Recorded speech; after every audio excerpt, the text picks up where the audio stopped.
ठाकुर जी अपनी दुकान खोल के बैठते हैं नंद भवन के बाहर। जैसे ही दीपावली आती है तो ठाकुर जी अपनी दुकान खोलते हैं। नंद बाबा के पीछे पड़ जाए, बाबा मुझको दुकान बनवाओ। बोले काय की दुकान?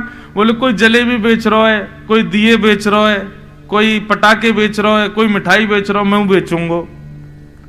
तो नंद बाबा बोले कहा बेचेगो? बोले जितना सामान है घर में सब बेच दूंगा। और ठाकुर जी पीछे पड़ पड़ के नंदरानी यशोदा से एक दुकान बनवाते हैं अपनी, और वह दुकान में पूरे नंद भवन की सामग्री लेके आ जावे। और बेचे कैसे हैं? पैसा ना लें, वाक्य बदले स्नेह मांगे। जितने ब्रजवासी सामने से जामे सबन को रोक रोक के ठाकुर जी सब बांट दें, और बदले में कोई धन ना लें, केवल फ्री में मुफ्त की दुकान लगा में ठाकुर जी, वही को हटरी कहें। इतनी प्यारी लीला होती है ठाकुर जी की, मुफ्त की दुकान। और वहां भीड़ लगे महाराज, पूरे गोकुल के लोग सब आ जाएं, सब मांगवे के काजे ठाकुर जी सब लुटा दें, और नंद बाबा यशोदा भी लाला को खूब संग दें, सब सामग्री लुटा दें महाराज। तो दीपावली को सब लोग इंतजार करें कि भैया लाला की दुकान पे चलेंगे, क्यों लाला सब मुफ्त में देगो। एक बार कावे हो वहां और भी दुकानें लगती, सारे दुकानदार सब आए नंद बाबा के पास, बोले बाबा तुम हमारी जो है क्या रोजी रोटी पे जो है क्या ऐसे आप लोग आक्रमण कर दे हो। नंद बाबा बोले कहा भय हो? बोले लाला जो है क्या फ्री की मुफ्त की दुकान लगा ले, और सब लोग यहीं ते ले के जामे, हम लोगों ने कोई कुछ खरीद ही ना है, हमारे घर ही ना चले। नंद बाबा ने इस बार दीपावली पर लालू जी से मना कर दिया, बोले लाला अब के दुकान ना लगेगी। ठाकुर जी बोले क्यों ना लगेगी? बोले वो दुकानदार सब कह रहे कि उनकी दुकान में कुछ बिके ही ना है, सब तोते ही लेके जामे, क्योंकि तुम मुफ्त में बांट दे। ठाकुर जी गए और जितने दुकान वाले एक आए उन सबन की सामग्री खरीद लाए और उन सबन को धन दे आए। बोले मैं बेच दूंगा, तुम लोग धन ले लो, लेकिन मेरी दुकान तो लगेगी। सो ये ठाकुर जी अपनी दुकान खोल के बैठते हैं हटरी, और उसमें 7 तारीख को लाल जी विराजे, और फिर उसमें सुख देकर के ठाकुर जी सबको फिर वहीं चौसर खेलते हैं, आनंद करते हैं। तो इतना सुंदर उत्सव में आनंद आता है। ठाकुर जी चौसर खेले, एक पक्ष से किशोरी जी के एक भाव के व्यक्ति बैठे, एक तरफ से ठाकुर जी के, दोनों में चौसर हुई और किशोरी जी जीत गई। उसमें ठाकुर जी ने अपनी पीतांबरी दाव पे लगाई पहले, किशोरी जी जीत गई। फिर दोबारा में ठाकुर जी ने अपनी वंशी लगाई, किशोरी जी बोली या तो हम जीतेंगे, हार रही थी लेकिन छलबल करके जीत गई। बहुत सुंदर आनंद आया था उत्सव में। तो उत्सव करने हैं ना तो बंधुओं पारंपरिक ढंग से ठाकुर जी के उत्सव करो, किसी का भी जन्मदिन हो आदि कुछ भी हो, फिर देखना आनंद किसे कहते हैं। नंद बाबा के यहां लाला को जन्म भयो, पर नंद बाबा ने सबसे पहले ब्राह्मणों को बुलाया, और ब्राह्मणों ने आकर के मधुर स्वर में वाचयित्वा स्वस्तेनम जात कर्मात्मजस्य वै कारयामास विधिवत पितृदेवार्चनम तथा। स्वस्ति वाचन किया सब ब्राह्मणों ने, वेद ध्वनि से ठाकुर जी का उत्सव प्रारंभ हुआ। सबसे पहले ब्राह्मणों ने वेद ध्वनि की है, और उसके बाद ठाकुर जी ने सबको बधाई हो कह करके नंद बाबा ने सबको बधाई दी। सब ब्रजवासी गा रहे हैं, नाच रहे हैं, आनंद मना रहे हैं। सब आकर के लाला को आशीर्वाद दे रहे हैं। जुग जुग जीवेरी यशोदा मैया तेरो ललना, जुग जुग जीवेरी यशोदा मैया तेरो ललना, जुग जुग जीवेरी यशोदा मैया तेरो ललना, जुग जुग जीवेरी यशोदा मैया तेरो ललना। ये मंच पे इतने सारे गोपाल जी बैठे हैं, इन सबन की मैया सजा सजा के इनको यहाँ बैठा गई हैं, तो इन्हीं की सबरी मैयान को हम लोग कह रहे हैं हे जुग जुग जीवेरी यशोदा मैया तेरो ललना, जुग जुग जीवेरी यशोदा मैया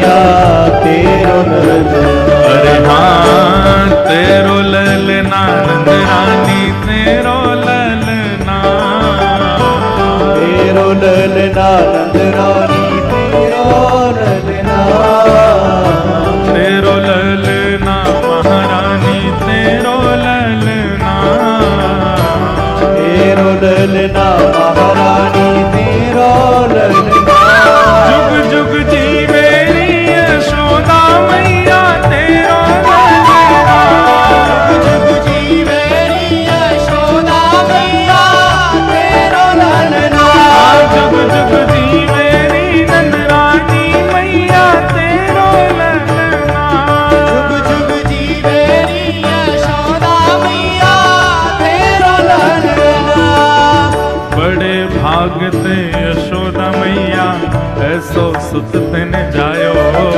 बड़े भागते यशोदा मैया ऐसो सुत तिन जायो।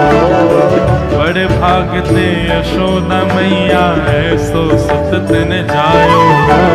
बड़े भागते यशोदा मैया ऐसो सुत तिन कैसो सुत?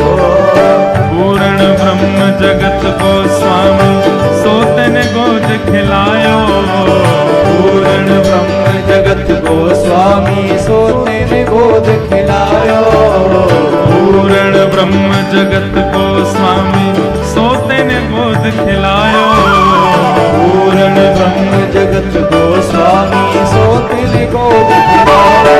या तू मगवा दे झूलनवा तेरो ललना। या तू मगवा दे झूलनवा तेरो ललना। जुग जुग जीवे री नंदरानी मैया तेरो ललना। जीवे नंदरानी मैया नंद के लाला के बधाई हो।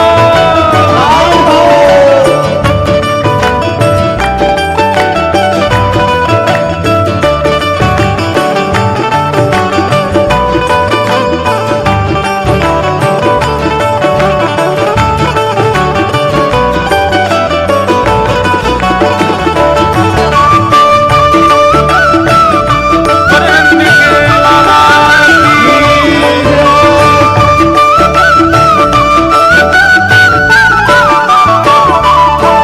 ओ धन घड़ी जब होए यशोदा मैया कह के बोले। ये घड़ी जब होए यशोदा मैया कह के बोले। हाँ धन्य घड़ी जब होए यशोदा मैया कह के बोले। ये घड़ी जब होए यशोदा मैया और? कह के बोले। नूपुर बांध दो चरणन में घुटमन डोले। नूपुर बांध दो चरणन में घुटमन डोले। नूपुर बांध दो चरणन में घुटमन डोले। नूपुर बांध दो चरणन में घुटमन डोले। पकड़े बाबा की उंगलियां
बधाई बधाई हो। बधाई। महाराज, वृंदावन में जो उत्सव मना ठाकुर जी का, उसका 0.1% भी हम लोग नहीं मना सकते। ऐसा वर्णन किया गया है कि महाराज देखो, नृत्य अच्छा कब होता है, नाचना अच्छा कब होता है? या तो कोई सीख करके नृत्य करे, परंतु कई बार सीखे हुए लोगों का नृत्य भी कभी कभी फीका लगता उन लोगों के आगे जो बस आनंद उत्सुक होकर के बस नाचने लगते हैं। ये भी विचार नहीं करते कौन क्या सोचेगा, बगल वाला क्या पूछेगा, ये लोग क्या देखेंगे, नहीं, इन सब का विचार ना करके बस नाचता है, उसका नृत्य श्रेष्ठ है। ब्रजवासियों की स्थिति ऐसी ही है। अब यहां 4 लोग उठते हैं, बाकी के लोग उनको देखते हैं, कैसे नाच रहे हैं देखो। क्यों ऐसा विचार करने? देखो, हमारी तो मर्यादा है कि हम व्यासपीठ से उठ नहीं सकते। यदि हमको उठने की अनुमति मिल जाए तो आप लोग तो कुछ नहीं नाचते, हम ऐसा नाचें लाल जी के उत्सव में। तो नृत्य श्रेष्ठ कब? जब हम अभिमान शून्य हो जाएं, कौन क्या विचार करेगा। और समस्त ब्रजवासियों की स्थिति ऐसी हो गई। ब्रजवासियों को यह नहीं लग रहा है कि नंद बाबा के लाला भयो हम क्यों नाचें। अरे नहीं भैया, हमारी लाला भयो है, सब नाच रहे हैं। अवाद्यंत विचित्राणी वादित्राणी महोत्सवे। महाराज, इतना आनंद भर गया ब्रजवासियों में। कल मैं बता रहा था ना कि नंद बाबा अटारियों पर चढ़ के लुटावें और ब्रजवासी लूटे नहीं, ऐसे पकड़ करके पीछे लुटावें। मतलब नंद बाबा ने जितना लुटाया एक भी ब्रजवासी के पास नहीं गया, सब ब्रजवासियों ने भी लुटा दिया पीछे की ओर। कोई अपने पास नहीं रख रहा है। हमारी आपकी तरह नहीं दूसरे के भी छीन के भाग रहे। ये मुझे दे रहे थे महाराज जी, तूने बीच में हाथ लगा दिया, नहीं, सब एक दूसरे को बांट रहे हैं। और स्थिति ये हो गई भैया, 6 महीना तक नंद बाबा लुटाते ही रहे, लुटाते ही रहे, लुटाते ही रहे। अब तो ऐसी स्थिति हो गई कि लोगों के घर भर गए, जेब भर गई, अलमारियां भर गई, जगह ही नहीं बची, कहां रखें सामान, इतना लुटा रहे नंद बाबा।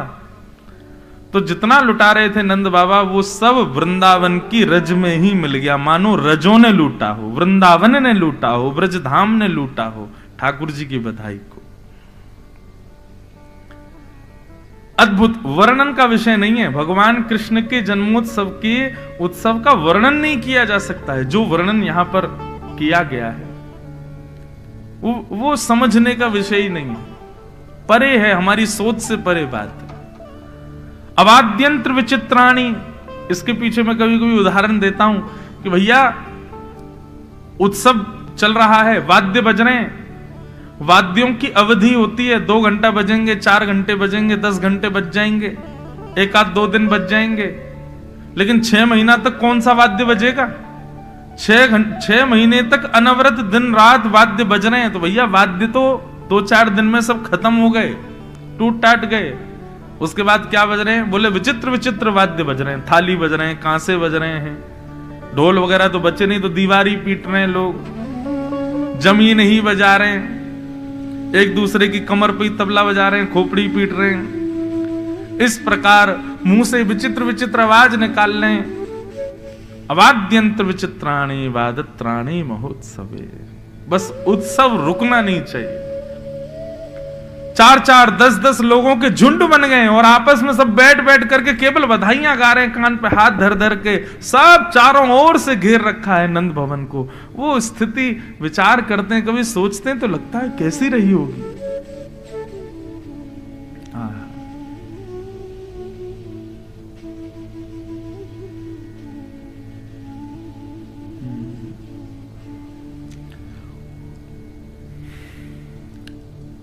भगवान का मंगलमय जन्मोत्सव मन रहा था,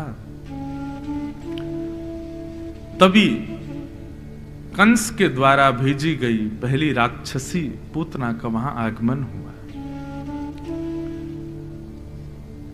बंधुओं, पूतना ने कंस को वचन दिया था कि मैं आपके शत्रु को मार दूंगी। कैसे मारोगी? तुम्हारा रूप इतना भयानक, कैसे ढूंढोगी कहां है क्या है? पूतना ने बहुत अच्छी युक्ति बताई। 10 दिन के अंदर जितने बालकों ने जन्म लिया, मैं सब घरों में जाऊंगी, रूप बदल करके सुंदर बन के जाऊंगी। मेरे से आकृष्ट होकर के उनकी माताएं बालकों को मेरी गोद में देंगी। मैं अपना पयोधर पान कराऊंगी। पयोधर पीते ही बालक के मुख में विष जाएगा। मैं अपने विष लगा के जाऊंगी पयोधर में, विष पीते ही बालक मर जाएगा। और पूतना ने एक अत्यंत सुंदरी का रूप धारण किया, और रूप धारण करके पूतना पहुंची गोकुल। अनेक बालकों को मारती हुई जैसे ही गोकुल पहुंची, पूतना को लग गया कि जरूर महाराज कंस के शत्रु का जन्म यही हुआ है। और जैसे ही प्रवेश किया गोकुल में, उसकी मधुर चाल, सब बनावटी थी। चाल भी बनावटी, रूप भी बनावटी, मुस्कान भी बनावटी, सब कुछ उसका बनावटी था, बस दूसरों को आकर्षित करने के लिए। क्यों? क्योंकि पूतना जानती है कि मानव स्वभाव है, वो अनजान व्यक्ति पर भी विश्वास कर लेता है यदि उसके वस्त्र सुंदर हो और रूप सुंदर हो। ये हमारा स्वभाव है कि नहीं? कोई अनजान व्यक्ति हो लेकिन उसके वस्त्र ज्यादा बढ़िया ना हो, रूप भी इतना सुंदर ना हो, हमारा विश्वास नहीं होगा। लेकिन अनजान व्यक्ति है, वस्त्र अच्छे पहने, रूप अच्छा है, तो हमारा उस पर विश्वास अपने आप हो जाता है। बुरा नहीं मानिएगा, पर बंबई अधिकतर पूतना की नगरी है।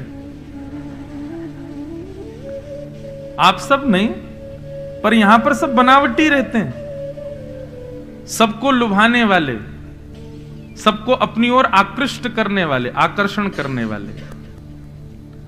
उनका चेहरा बनावटी, वस्त्र बनावटी, हंसी बनावटी, बाल बनावटी, नाक बनावटी, आंख बनावटी, बोली बनावटी। आप लोगों की नहीं कह रहा, मैं उन लोगों की बात कर रहा हूं जो सबको और कौन आकर्षित करते हैं ये सब जानते हैं। कौन आकृष्ट करता है सबको, सबको पता है। एक ऐसी इंडस्ट्री है यहां पे जो सबको केवल अपनी अंदर से भयंकर टूटे हुए हैं, अंदर से रो रहे हैं, चीख रहे हैं, चिल्ला रहे हैं, लेकिन अपने रूप आवरण ऐसा बनाएंगे कि महाराज सामने वाला कहे ओहो यही है बस।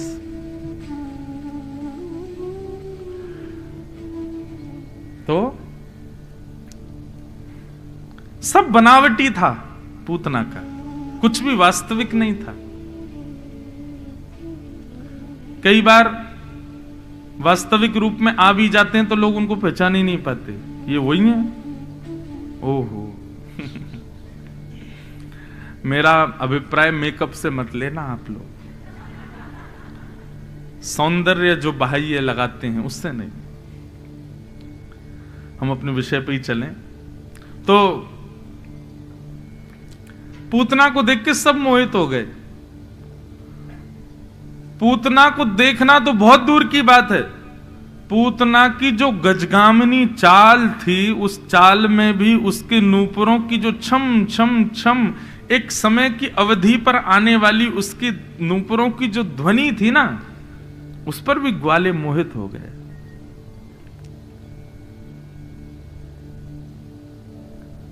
छम छम छम पायल की झनकार सुन रहे हैं, ग्वाल वाल सब गा रहे हैं, नंद घनानंद भयो जय कन्हैया लाल की। जैसी छम छम आवाज सुनी तो पीछे मुड़ करके ऐसे देखा, ऐसे देख करके जैसे सामने देखते तो स्तब्ध हो जाते, और पीछे देखे पर उसी को ही देखते। नूपुरों की ध्वनि देखो, गजगामिनी चाल देखो, इसकी मनोहर नेत्र देखो, नाक देखो, मुस्कान देखो, सब मोहित हो गए पूतना के ऊपर। कितनी सुंदर। आप कहेंगे कि पुरुष मोहित हुए होंगे ना, गोपियां भी मोहित हो गई। कुछ गोपियों के पास जाकर के पूतना ने केवल इतना कहा, अरे सुनो ये नंद भवन कहां है? तो पहले तो स्वर सुन के गोपियों के आंख बंद हुए, बोले आहा इतने मधुर स्वर, कौन है भैया? पीछे मुड़ करके देखा तो रूप देख करके तो मुंह खुले रह गए, आंखें खुली रह गई, इतनी सुंदर। भैया हमने तो ब्रज में कभी इतनी सुंदर कोई देखी नहीं, कौन है ये? नंद भवन कहां है? बोले ये 2 यमलार्जुन के जो वृक्ष जिस आंगन में है वो ये नंद भवन, जाओ। 2-4 ग्वाले तो दौड़े दौड़े मैया के पास गए, बोले मैया तू बहुत पीछे पड़ी रहे, मेरा ब्याह कर ले, मैं तैयार हूं ब्याह करवे को। कौन ते करेगा? देख वो जा रही का बात करा दे, कितनी सुंदर है मैया, यही ते करा दे हमारो ब्याह।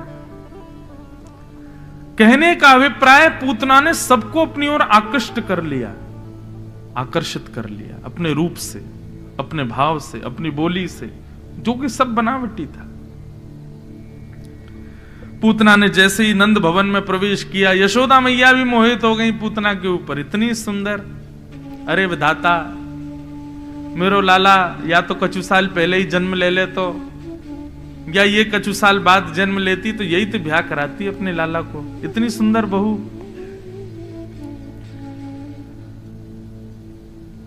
हमारा स्वभाव है बंधु, हम रूप और वस्त्र इनको प्रधानता ज्यादा देते हैं। रूप और वस्त्र को प्रधानता देने का मतलब हम व्यक्ति का प्रभाव देखते हैं, हम उसका स्वभाव नहीं देखते। और यहीं पर हम संबंधों में मात खा जाते हैं।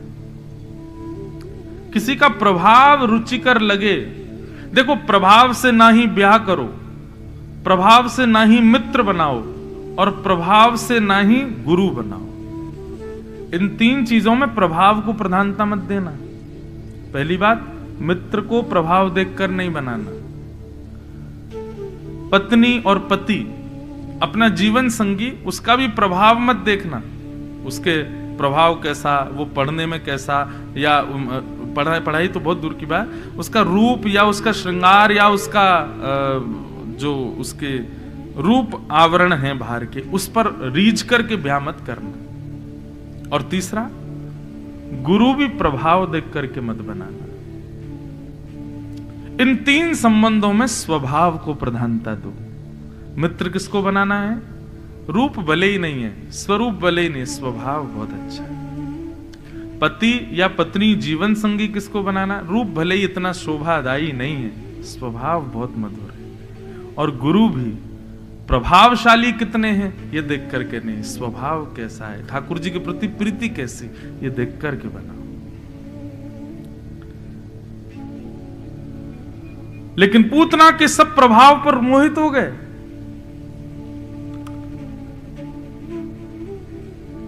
आहा, इतने में ही कुछ सखियां आई, आकर के नंदरानी को बोली कि चलो बाहर कुछ करना है, कोई पूजा करानी है लाला के लिए। तो यशोदा मैया बोली अब कैसे जाऊं, लाला तो अभी सोयो है। पूतना बोली मुझे दे जाओ। और मैया को इतना विश्वास कि यशोदा मैया ने लाला को दे दिया और चली गई। अब देखो अब हुआ क्या, जिसके रूप पर, जिसकी चाल पर, जिसकी बोली पर, जिसके एक एक अंग पर सब मोहित हो गए, ठाकुर जी ने उसके गोद में जाके आंखें बंद कर ली। आंख तो बंद करी करी, ऊपर से हाथ और रख लिए यूं। 6 दिन के ठाकुर जी। क्या फायदा ऐसे प्रभाव का जिससे संसार रीझ गया लेकिन ठाकुर जी नहीं रीझे। मीराबाई को कोई फिक्र नहीं थी कि मुझसे कोई रीझे ना रीझे, मेरे श्याम सुंदर मुझसे रीझे बस। सूरदास को कोई चिंता नहीं थी कि कोई मुझे अंधा कहे, कोई मुझे नेत्रहीन कहे, कोई कुछ कहे, मेरे श्याम सुंदर मुझसे रीझ हैं बस। तुकाराम जी, नामदेव जी, इनको किसी को चिंता नहीं थी कि संसार हमसे रीझे। नामदेव जी के विषय में तो कथा आती है कि श्री नामदेव जी का नाम ही इसीलिए नामदेव था क्योंकि वो नाम को ही सर्वधन मानते थे। एक बार नगर में कोई बहुत बड़ा दानी आया, दान करता था। किसी ने जाके कहा, बोले कि तुम नामदेव जी को दान करके दिखाओ। नामदेव जी को बुलाया तो नामदेव जी बोले, भैया देखो ना तो हम संत हैं ना हम ब्राह्मण हैं, हमको क्या दान दोगे। दानी व्यक्ति उसने कहा नहीं नहीं देना तो आपको ही, आप आओ। नामदेव जी पहुंच गए। नामदेव जी बोले शर्त हमारी ये रहेगी जो हम मांगेंगे वो देना पड़ेगा। बोले आप मांगो क्या चाहिए। नामदेव जी ने एक तुलसी पत्र पर रा लिखा, केवल रा, और उस तुलसी पत्र को तराजू के एक पल्ले में रखा। बोले इसके समान भार भर करके सोना चांदी जो तुम देना चाहो दे दो। पूरा राम नाम भी पूरा नहीं लिखा, रा लिखा केवल, दानी हंसने लगा, बोले आपको शर्म नहीं आ रही होगी मांगने में, मुझे देने में आ रही है। नहीं नहीं, पड़ला भारी हो जाएगा आपका, मैं लेके चला जाऊंगा। तो बेचारे ने मन में विचार किया कि अब रा अक्षर लिखा है तुलसी पत्र के ऊपर, तो 1 तोला 2-4 तोला सोना उसमें दूसरे पड़ले में रख दिया, परंतु भारी नहीं हुआ। थोड़ा और सामग्री मंगा करके रख दी, लेकिन भारी नहीं हुआ। थोड़े और आभूषण मंगा करके रख दिए, नहीं भारी हुआ। अब तो महाराज लगे भरने सब लोग पड़ले को, लेकिन रा नाम युक्त तुलसी पत्र से जो पड़ला झुका हुआ था वो उठे ही नहीं।